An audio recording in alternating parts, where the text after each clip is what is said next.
All of this would be vaguely more palatable if Vincent and Roxy had a better script or an ounce of life to its pacing.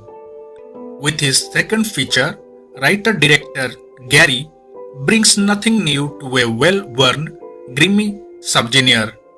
He awkwardly combines a languid romance with loads of violence, leading to a gratuitously gory climax that's more off-putting than gripping.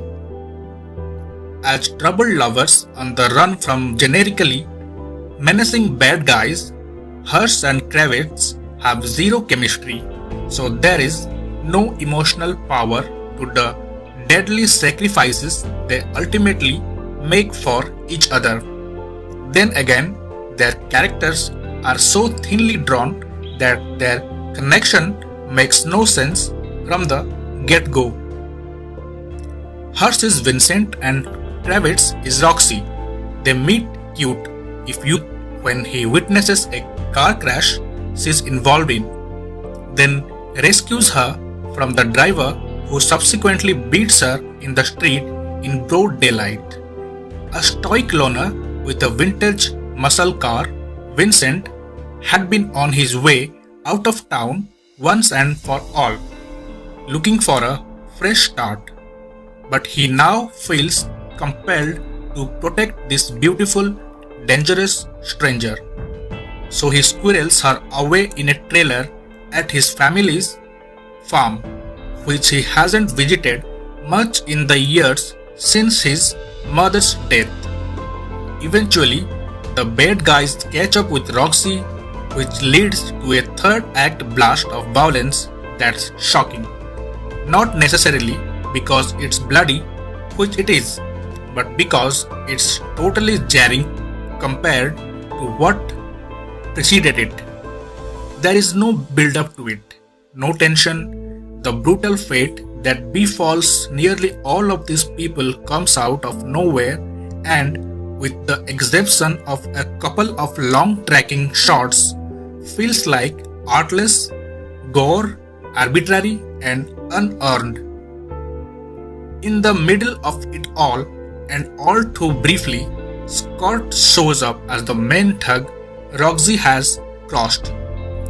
He's the only one here who brings any sort of charisma to the proceedings, and he's gone as quickly as he came.